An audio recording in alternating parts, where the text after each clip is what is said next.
હવે ધરતીકંપ એટલે કે આપત્તિનો અભ્યાસ જો આપણને હોય એટલે કે વાસ્તવમાં કોઈ આપત્તિ આવેલી હોય અને ત્યાર પછી તેનો અભ્યાસ કરવામાં આવે કે કઈ રીતે આપત્તિ આવી, આપત્તિ દરમિયાન શું થયું, આપત્તિ દરમિયાન શું કરવાનું થતું હતું, શું કર્યું, શું ન કરી શક્યા, આપત્તિ બાદ શું શું કરવું પડે, એ જ્યારે હકીકતમાં કોઈ આપત્તિ આવેલી હોય અને તે વખતે જે પ્રક્રિયાઓ થઈ હોય તેનો અભ્યાસ કરીએ તો ભવિષ્યમાં બીજી વખત તે આપત્તિ આવે ત્યારે તેને પહોંચી વળવાનું વધારે સરળ બને. એટલા માટે આપત્તિનો અભ્યાસ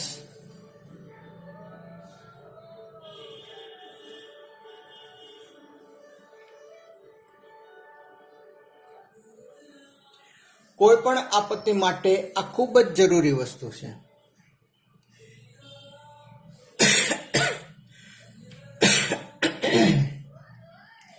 તો આપણે આપત્તિ જોઈએ તો ભારતમાં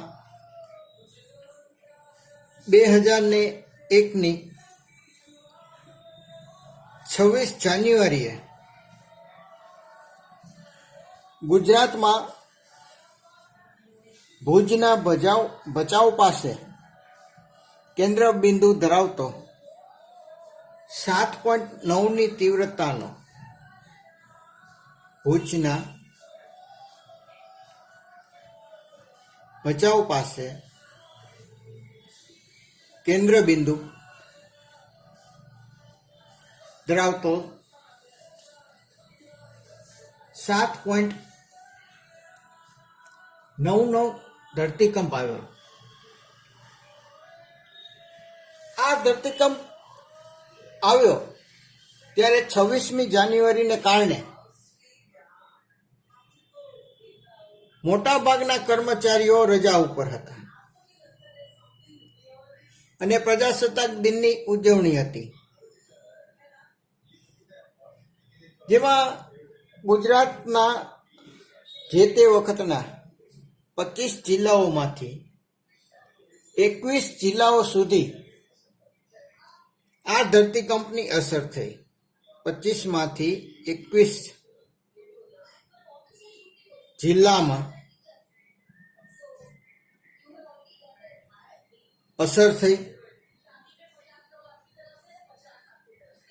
ભુજની આજુબાજુના વિસ્તારો અને શહેરો ખૂબ જ પ્રભાવિત થયા.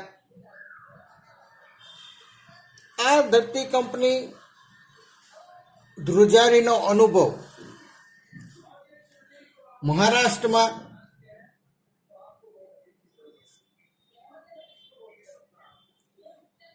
મુંબઈ સુધી અને ઉત્તરમાં જોઈએ તો હિમાચલ પ્રદેશના ધર્મશાળા શહેર સુધી તેની ધ્રુજારી જોવા મળેલી. લગભગ આશરે 20,000 કરતાં વધુ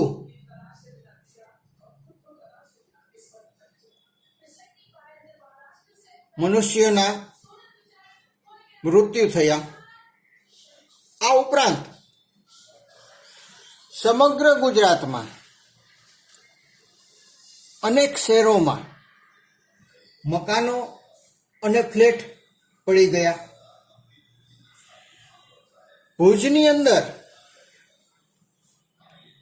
એટલી બધી તીવ્રતા હતી કે ભુજમાં કલેક્ટર ઓફિસ જે હતી તેને દિવસો સુધી ખુલ્લા મેદાનમાં ઝાડની નીચે બેસીને કામકાજ કરવું પડ્યું. હવે આ સમયે કેન્દ્ર સરકાર જે હોય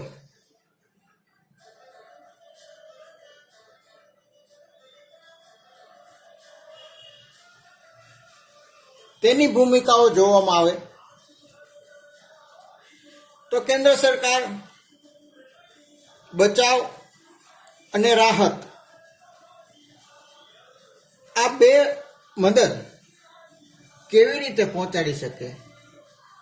કારણ કે જાહેર રજા હતી, પ્રજાસત્તાક દિન હતો, સરકારી કર્મચારીઓ મોટાભાગના રજામાં હોલિડેમાં હતા. ધરતીકંપ આવ્યો એટલે સૌ પહેલાં બધા જ લોકો કુદરતના નિયમ મુજબ પોતાના કુટુંબનો બચાવ કરવા જાય, પોતાની માલ મિલકતનો બચાવ કરવા લાગે. તેને કારણે કામકાજમાં વિલંબ થયો. આ એક કારણ. બીજું કારણ, ધરતીકંપને કારણે તરત જ સંદેશા વ્યવહાર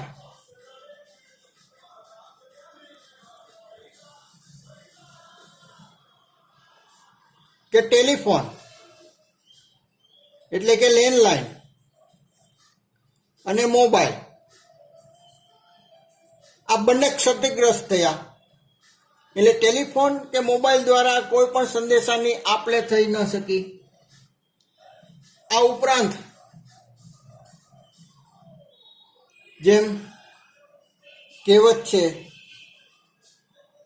કે દશેરાને દિવસે જ ઘોડો ન દોડે, તેમ તે જ દિવસે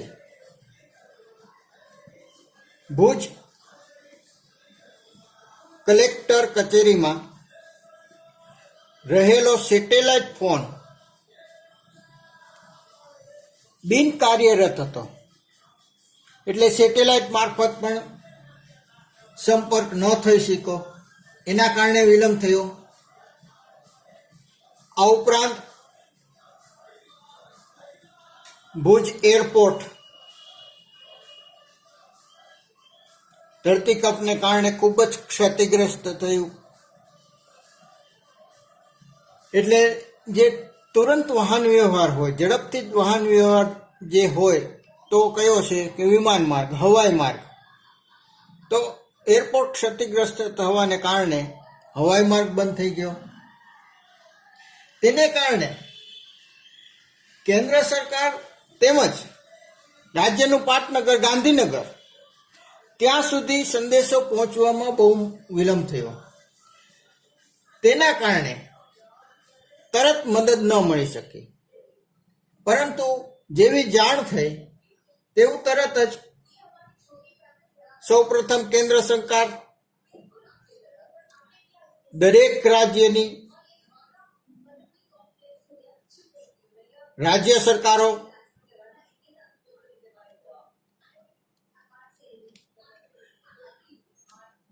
વિદેશી સરકારો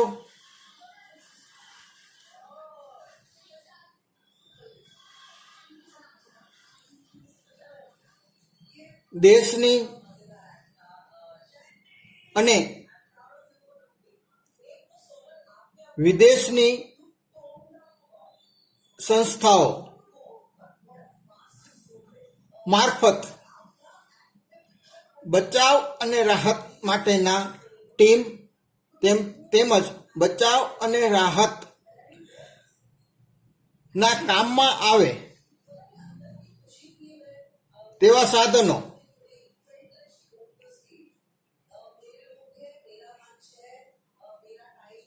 ટીમ અને સાધનો આ બધું જ મળવા માંડ્યું. યુદ્ધના ધોરણે તાત્કાલિક એરપોર્ટનું સમારકામ થયું અને હવાઈ માર્ગ સૌ પહેલા ખુલ્લો થયો. હવાઈ માર્ગ ખુલ્લો થવાથી દેશ વિદેશમાંથી જે કાંઈ બચાવ રાહત માટેની ટીમ અથવા તો બચાવ રાહત માટેના સાધનો ઝડપથી પહોંચવા માંડ્યા. તેને કારણે ધીમે ધીમે બચાવ કામગીરી શરૂ થઈ. આ દરમિયાન કેન્દ્ર સરકારમાં વડાપ્રધાનની અધ્યક્ષતામાં એક આપદા પ્રબંધન કમિટી એટલે કે નેશનલ ક્રાઇસિસ મેનેજમેન્ટ કમિટીની બેઠક મળી અને તેમાં નક્કી કરવામાં આવ્યું કે ગૃહપ્રધાન અથવા તો ગૃહ મંત્રાલયની અધ્યક્ષતામાં 24 કલાકનો કંટ્રોલ રૂમ શરૂ કરવામાં આવ્યો. સાથોસાથ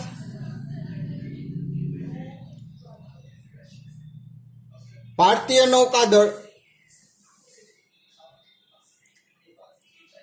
3 જહાજો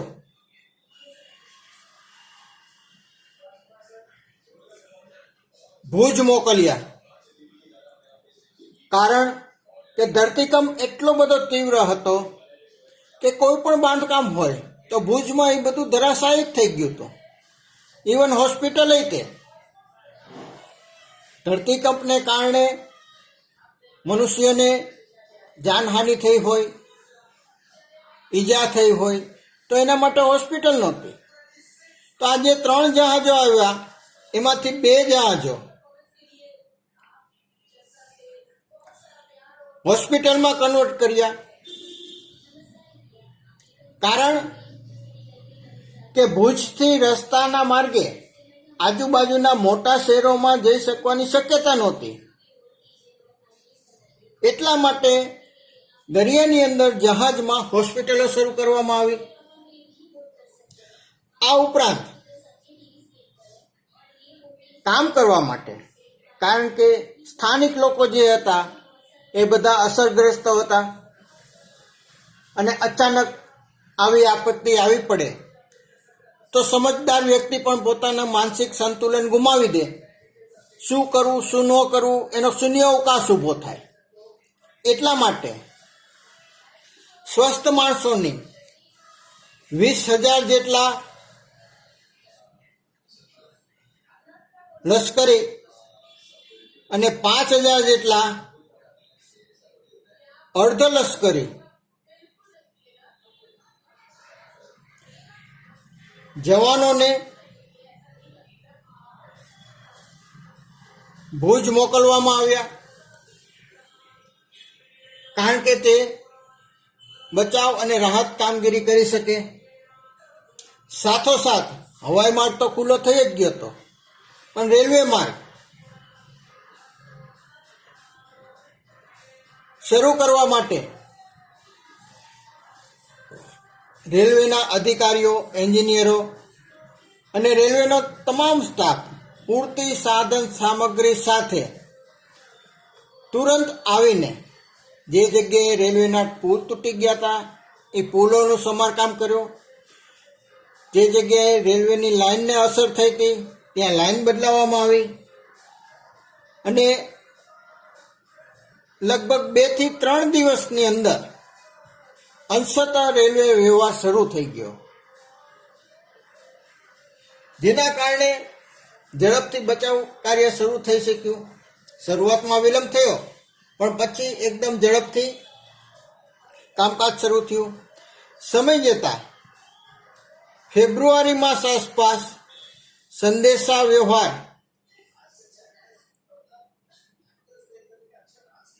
એટલે કે દરેક તાલુકા, દરેક ગામના ટેલિફોન એક્સચેન્જ કામ કરતા થઈ ગયા. આ ઉપરાંત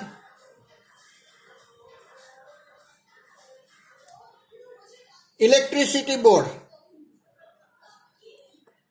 એને પણ ખૂબ જ મોટું નુકસાન થયેલું.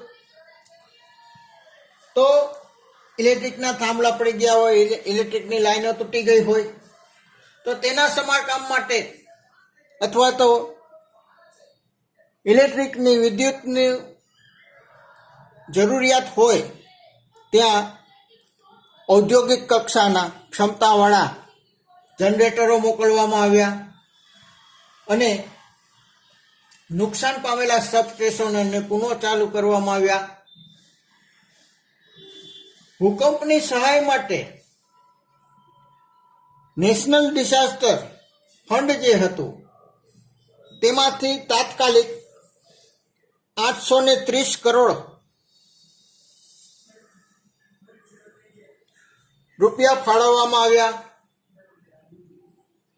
કે જેને કારણે ઝડપથી બચાવ કાર્ય થઈ શકે, પૈસાની તંગીને કારણે બચાવ કાર્ય ન અટકે, તેનું ખાસ ધ્યાન રાખવામાં આવ્યું. હવે આ બચાવ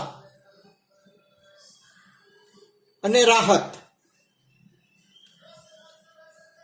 ની કામગીરીમાં રાજ્ય સરકાર જે હોય તેની ભૂમિકા અગત્યની બની જાય છે. રાજ્ય સરકારના વરિષ્ઠ અધિકારીઓ એટલે કે આઈએએસ ઓફિસરો 17 જિલ્લાઓ માટે દરેક જગ્યાએ એક વધારાના જિલ્લા અધિકારીની અથવા તો કલેક્ટરોની નિમણૂક કરવામાં આવી.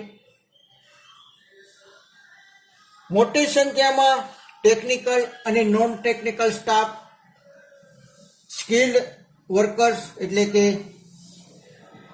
ટ્રેનિંગ પામેલા મજૂરો, ડોક્ટરો, પેરામેડિકલ સ્ટાફ, આ બધાને રાજ્ય સરકારે મોકલ્યા ત્યાં. આ ઉપરાંત ધરતીકંપ હોવાથી કાટમાળ ખસેડવા માટે ક્રેન હોય, જેસીબી મશીન, બુલડોઝર, ટ્રક, ડમ્પરો તેમજ કાટમાળ હોવાને કારણે અમુક જગ્યાએ લોખંડ પણ કાપવું પડે, લોખંડના સળિયા કાપવા માટે એના માટે ગેસ કટરની સાથે ગેસના બાટલા, ઓક્સિજનના બાટલા, આ બધું જ રાજ્ય સરકારે એકદમ ઝડપથી મોકલવાનું શરૂ કર્યું. આ ઉપરાંત મોટા ભાગના મકાન નાશ પામેલા હતા, કાટમાળમાં ફેરવાઈ ગયેલા હતા. ઘરમાં જે કાંઈ ઘરવખરી હતી એ દટાઈ ગયેલી હતી. લોકોને પ્રાથમિક જરૂરિયાત અન્ન અને પાણી આ પૂરી પાડવા માટે પાણી માટે ટેન્કરો અને અન્ન માટે ખોરાક માટે અનાજ, લોટ, શાકભાજી આ બધું જ બહારથી મોકલવું પડતું હતું, જેની વ્યવસ્થા રાજ્ય સરકારે કરી. લોકોને રહેવા માટે શિયાળાનો સમય હતો, બહાર ખુલ્લામાં રહી શકાય એમ નહોતું, એટલે મોટા મોટા તંબુઓ કે એક સાથે 500 થી 1000 માણસો એક તંબુની અંદર આશ્રય લઈ શકે તેવા તંબુઓ મોકલવામાં આવ્યા. મૃતક વ્યક્તિઓ જે હતા તેના કુટુંબને આર્થિક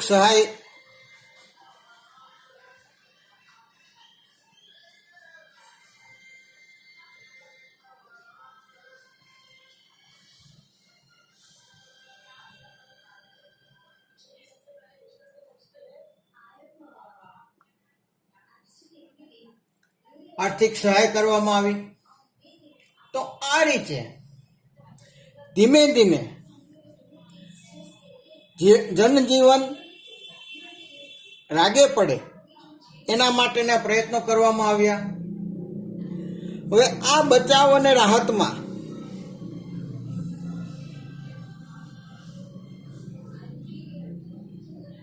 આંતરરાષ્ટ્રીય સંસ્થાઓ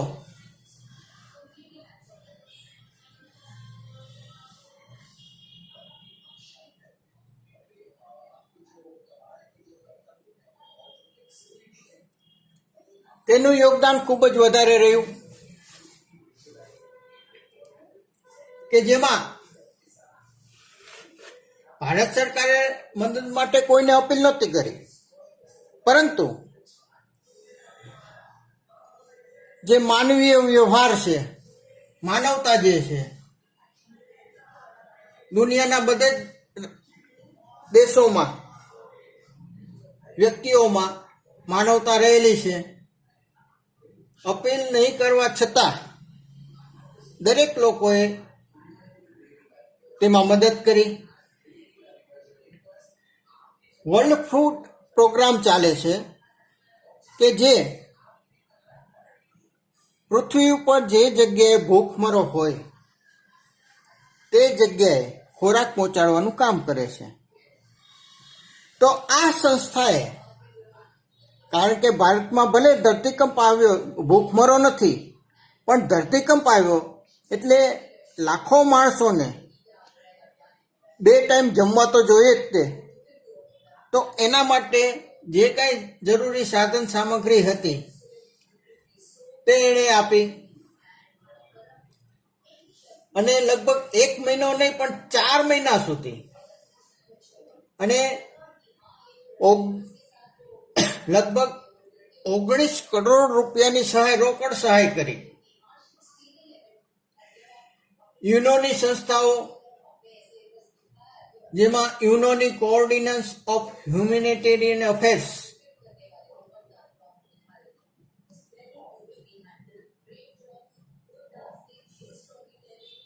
પાંચ સભ્યોની ટીમ,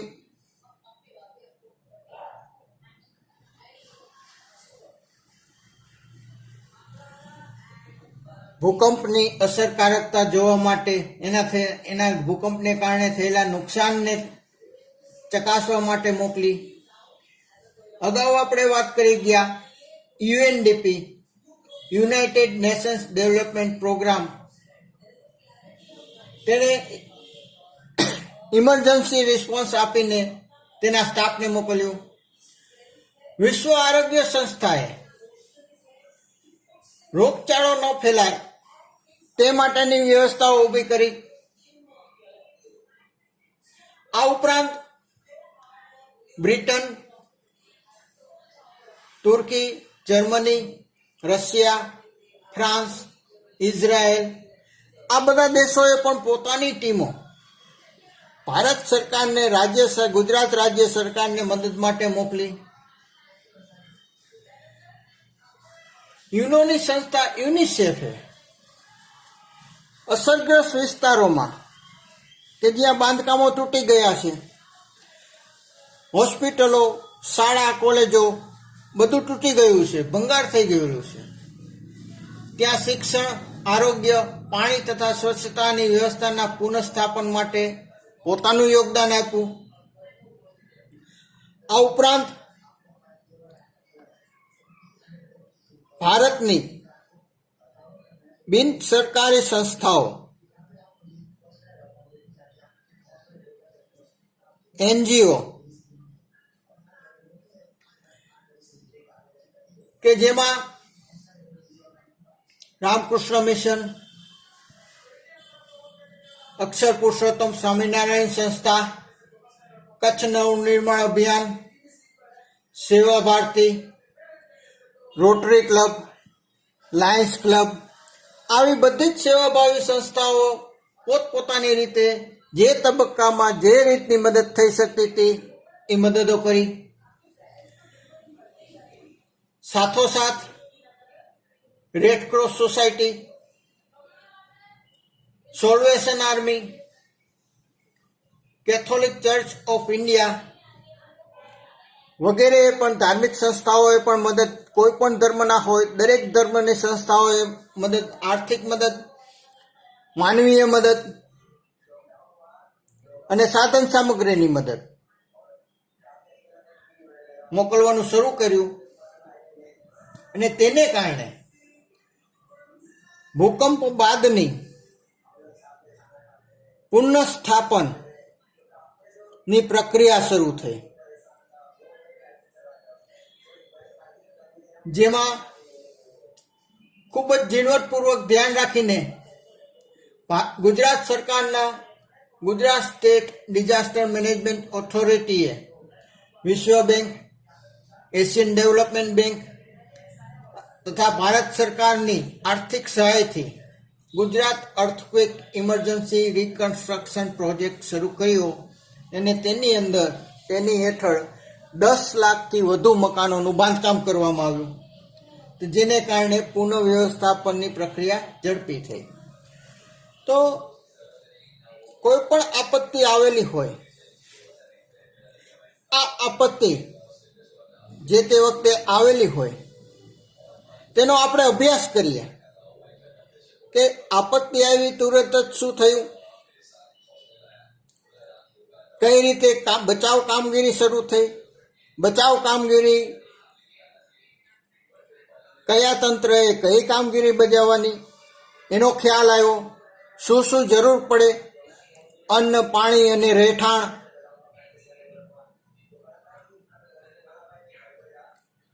આની પ્રાથમિક જરૂરિયાત હોય,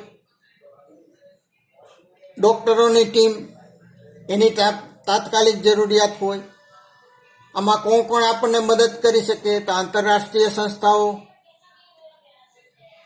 વિદેશી સરકારો, વિદેશી સંસ્થાઓ, વિદેશી ફંડિંગ એજન્સીસ, આ બધા જ મદદરૂપ થઈ શકે. જો તો આના આધારે આપણે પ્લાનિંગ બનાવી શકીએ કે ભવિષ્યમાં આવી આપત્તિ આવે તો કઈ રીતે કામ કરવું, શું કામ કરવું એનો ખ્યાલ આવે. હવે આ જે આપત્તિ આવેલી ભુજની, એમાંથી શું આપણને જાણવા મળે કે કોઈ પણ આપત્તિ આવેલી હોય, બોધપાઠ આપણને શું મળ્યો, તો કે કોઈ પણ આપત્તિ આવેલી હોય તો આપત્તિની જાણકારી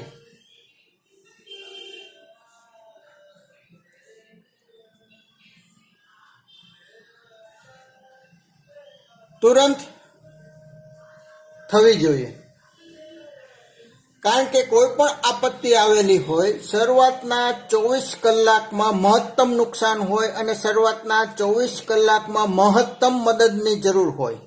કારણ કે લોકો ઈજાગ્રસ્ત થયા હોય, એ લોકોને ખોરાક, પાણી અને રહેઠાણનો પ્રશ્ન હોય. આ 24 કલાકની અંદર આપણે એને આ પ્રાથમિક જરૂરિયાતો પૂરી કરવી પડે.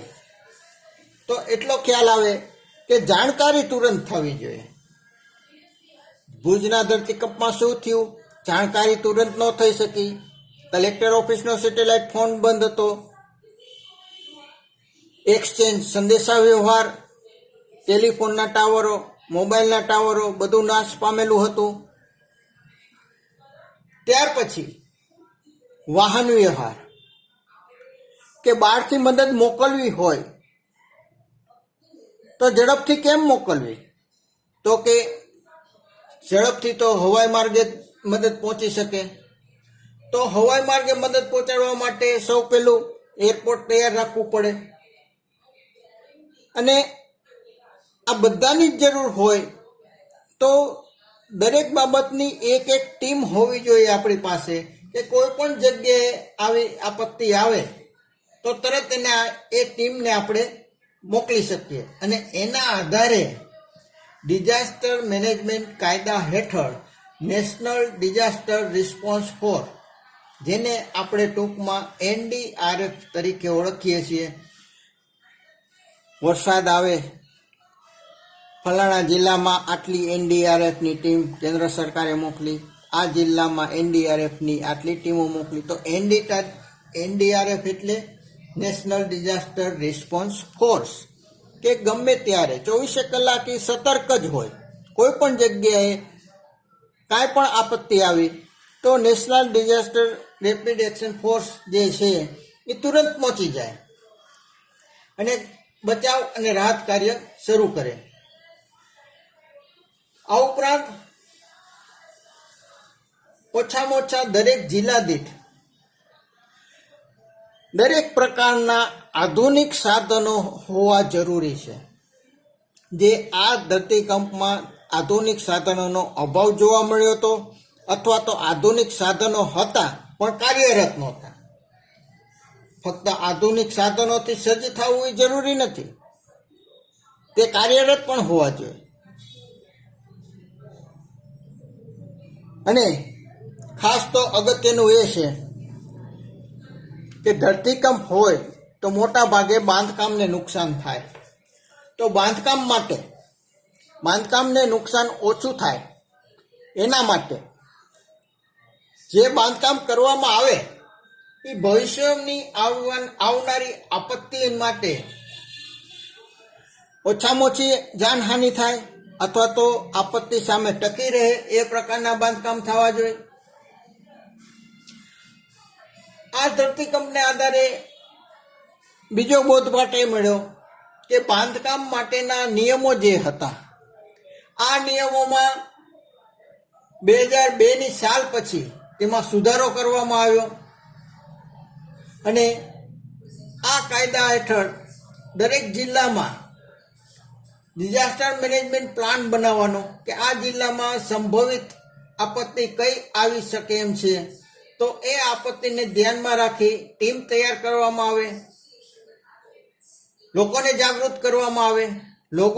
લોકોની જાગૃતિ માટે આ જે ડિઝાસ્ટર ટીમો છે એ મોક ડ્રીલ કરે, એટલે કે આપત્તિ ન આવી હોય પણ આપત્તિ આવી છે એમ માનીને જે કામ કરવાનું થતું હોય એને મોક ડ્રીલ કહેવામાં આવે. તો મોક ડ્રીલ દ્વારા નાગરિકોમાં જાગૃતિ લાવવામાં આવે. તો આ પ્રમાણે કોઈ પણ આપત્તિ આવે, સરકાર, અન્ય સંસ્થાઓ એ બધા તો મદદરૂપ થવાના જ છે, પરંતુ સૌ પહેલા કોણ મદદમાં થવાનું છે? આપણે જ આપણી જાતની સૌ પહેલા મદદ કરવાની થાય.